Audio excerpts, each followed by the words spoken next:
Okay, what is for numbers 7 and 8 for this video of the stoichiometry practice problems? What is the theoretical yield of sodium oxide? So they're asking about sodium oxide with 20 grams of calcium oxide. So I'm starting with 20 grams of calcium oxide. Before I do anything else, I want to double check that my chemical reaction is balanced. So notice we have one Na on this side. We have two of them here. That means I need to multiply this by 2. That gives us 2 chlorines, which is good because that way we have 2 chlorines there. 1 calcium, 1 calcium, 1 oxygen, 1 oxygen. We're balanced now.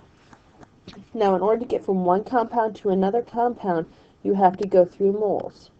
So that means I need to go from grams to moles before I do anything else, which means I need to know the molar mass of calcium oxide before I can do that.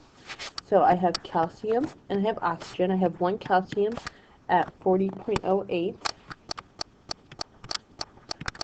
So 1 times 40.08 is 40.08. And oxygen, which is 1 times 16.00. I got those numbers off the periodic table. We're going to add this together. 56.08. That means 56.08 grams of calcium oxide is needed for every mole of calcium oxide. Now that we're in moles of calcium oxide, we can go from, now that we have the conversion factor to go from grams to moles, we can go from moles to moles. Moles of calcium oxide to moles of sodium oxide. In order to do that, we're going to use the coefficients. Alright, once we're in moles of sodium oxide, we're going to go to grams of sodium oxide. We're going to use the molar mass for that.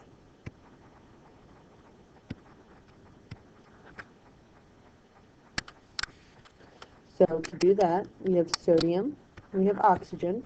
We have 2 sodiums at 22.99, and that comes out to be 45.98. And we have 1 oxygen at 16.00, and that's 16.00. Once again, I got these numbers from the periodic table. So we're going to add this together to be 61.98. That means you need 61.98 grams of sodium oxide for every mole of sodium oxide. Now that we have all our conversion factors that we need in order to do the problem, we can go ahead and set it up. So we're going to take the number that's in the question. We're going to say 20 grams of calcium oxide over 1. That's our starting point. This is right here. We have grams of calcium oxide on the top. That means I want to put grams of calcium oxide on the bottom of the next one. That number is 56.08. That is equal to 1 mole. Oops, it's supposed to be calcium oxide, not calcium hydroxide. 1 mole of calcium oxide.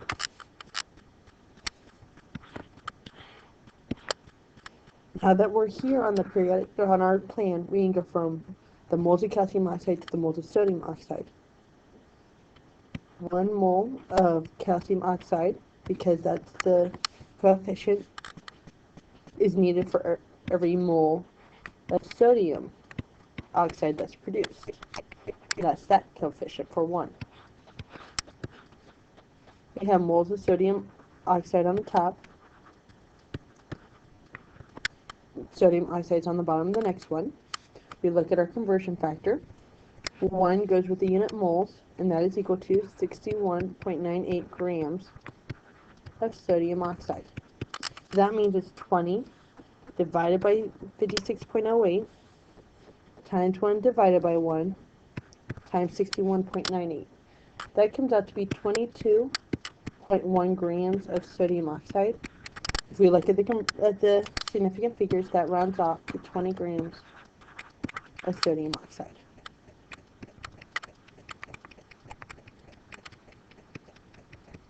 Number 8. What is the theoretical yield of iron 2 chloride? So iron 2 chloride is right here, and we're looking for grams.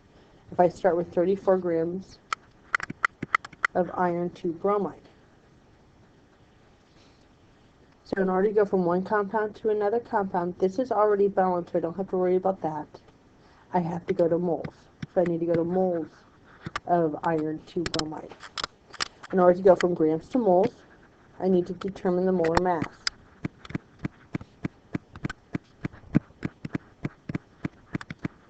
Okay, so we have iron, and we have bromine. We have one iron at 55.85. That's 1 times 55.85. And then 2 bromines at 79.9. And that is equal to 159.80.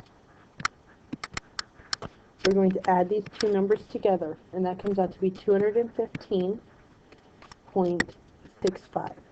That means 215.65 grams of FeBr2 is needed for every mole of FeBr2. Alright, now that we have the conversion factor to go from grams to moles, we can go to moles of FeCl2, and we do the coefficients. We use the coefficients for that. Once we're in the moles, we can go back up to grams by using the molar mass, but this time we're using the molar mass of FeCl2. Knowing that we have Fe and Cl, we have one Fe at 55.85, that is equal to 55.85, and we have two chlorines at 35.45, which is equal to 70.90, and that is going to equal 126.75. That means 126.75 grams of FeCl2 are needed for every mole of FeCl2. Now we have all the conversion factors we need for the entire thing. That means we can start from the beginning. That is our starting point right here. 34 grams of FeBr2 over 1. Now we have grams of FeBr2 on the top. We're going to put grams of FeBr2 on the bottom of the next one.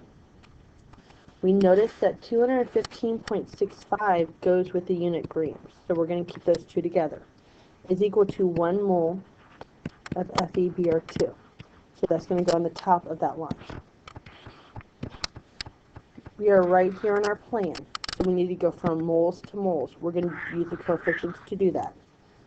For every 1 mole of FeBr2 that's needed, notice that there's no coefficient, that means 1. There's no coefficient here either, so that means 1. We can produce 1 mole of FeCl2.